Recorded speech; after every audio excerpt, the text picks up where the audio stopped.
setting up a serial dilution is a relatively simple process. All you are going to do is basically set up a series of the same dilutions that are going to be repeated over and over and over again. Now what we're going to set up is going to be a twofold serial dilution of a stock solution of potassium permanganate. The dilutant we're going to use for this dilution is going to be plain old water. We have like about, 1, 2, 3, 4, 5, 6, 7, 8 microfuge tubes. These are 2 mil microfuge tubes. They'll hold a total of 2 mils. Don't worry about the colors, they don't mean anything. And to set it up, we are going to start off by putting in the first tube 2 mils of potassium permanganate. So my P1000 pipette here is dialed to 1000 microliters. I'm simply going to take out a mil of potassium permanganate, put it into the first tube, and then repeat the process. So this is basically full on 1 millimolar potassium permanganate. To set up the rest of the dilutants, I'm going to take a fixed volume of this potassium permanganate and add it to a fixed volume of dilutant. In this case, it's going to be a twofold dilution, which means in 2 mils of solution, 1 of that is going to be potassium permanganate. So I'm going to set up the rest of these tubes. They're all going to contain 1 mil of water, and then I'm going to add 1 mil of potassium permanganate to the blue tube, take out a mil, add it to the orange tube, and keep going and going and going and going. Okay, each one of these remaining microfuge tubes now has 1 mil of water in it, the dilutant. I'm going to take 1 mil from the original stock solution tube, and I'm going to add it to 1 mil in this blue tube. We have 2 mils total now.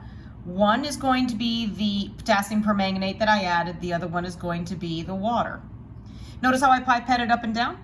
Get it nice and mixed. Take 1 mil out of that, move over to the orange tube. Pipette up and down nicely, get it all nice and mixed up.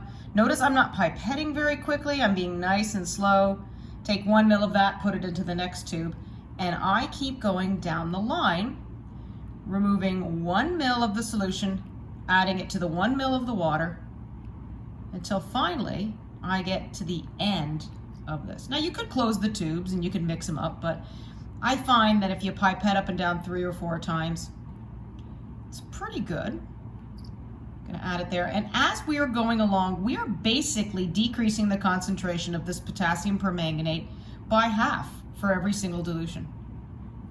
The last tube is going to end up with 1 mil of water, and if you can see the last tube right in there, I'm just going to take out the 1 mil, sorry, you're going to end up with 2 mils of the potassium permanganate water mixture. To make everything even, I'll just take out 1 mil of it and get rid of it. So what we have basically is 1 millimolar stock potassium permanganate in the yellow tube, half of that in the blue tube, so 0.5 millimolar, another half of that, so 0.25 millimolar, and so on and so on. We have basically diluted it 2 times across the entire series of tubes. The next thing we have to do is we have to take these dilutants, these dilutions, put them into spec cuvettes, and then read them in the spectrophotometer. We're going to transfer these dilutions to our spec cuvettes. So let me get this out of the way here because we don't need it anymore. So we'll push this off to the side, and then here we have our rack here with our plastic spectrophotometer cuvettes. The first one is sort of off to the side. That's going to be our blank. That's simply going to be 1 mil of water. And the next thing I'm going to do is I'm going to transfer these dilutions into the spec cuvette. Now here's a trick. If you start off with the lowest dilution and keep increasing in concentration, you don't have to change your tips. So I'm going to take the lowest dilution, the greatest dilution, which is the blue tube right here, transfer that into my 8th spec cuvette. And now, because I'm increasing in volume, I don't have to change my cuvette at all. Take that out, transfer that in, and I'm going to keep going. And you can hopefully see as we begin to add them that you can see the pink color getting darker and darker. We're going to keep going down the line until eventually we end up with our stock concentration, which is the 1 millimolar potassium permanganate. Keep going there, add it to that one, and then finally this one. Now if I wanted to go from the most concentrated down to the least concentrated, I would have had to have changed my pipette tip. So there's a little trick. Here we go. We have a nice little series of diluted potassium permanganate, and now we're going to take them and we're going to read them in the spectrophotometer. All right, let's review again. We are going to make sure that we have a reading of about, what is it, about 565, I think was what we were looking for. So there's our absorbance. Let's make sure on our spectrophotometer that we are in the absorbance mode, and then we're all set to load our samples. Here again, we open up the lid and we're gonna load in our samples. We're gonna start off with the blank.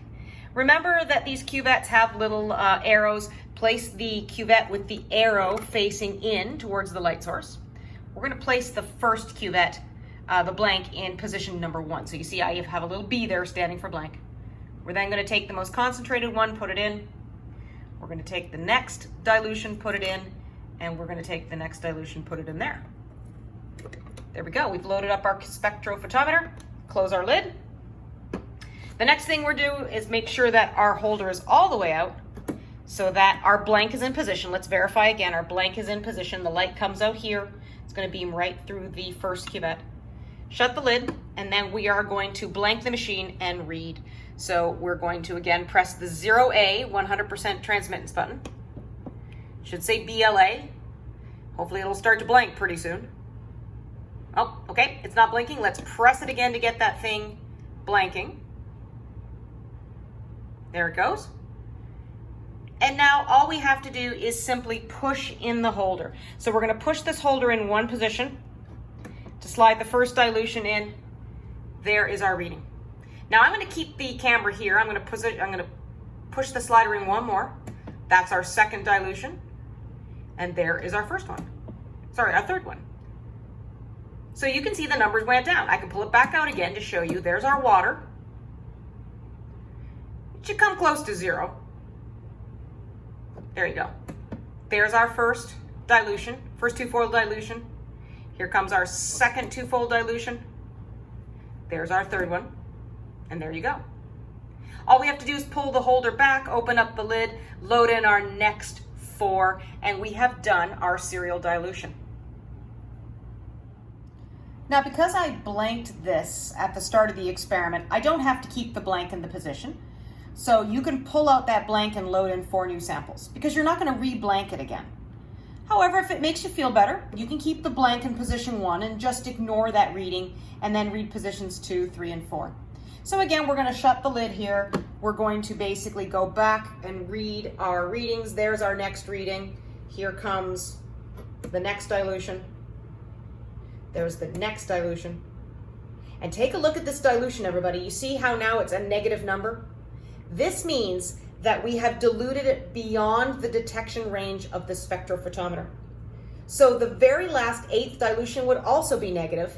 I am going to ignore the 7th dilution. I'm not even going to read the 8th dilution because I'm out of the linear range, the linear detection range of the spectrophotometer. So we have basically read all our dilutions. We're going to record the data. I'm going to put this virtual data up on your Canvas page. Your job is going to be plotting this data versus the dilution factor. So actually versus the concentration of the potassium permanganate. You are going to take this absorbance versus concentration graph. You're going to calculate the slope, and that slope becomes your molar absorptivity for potassium permanganate.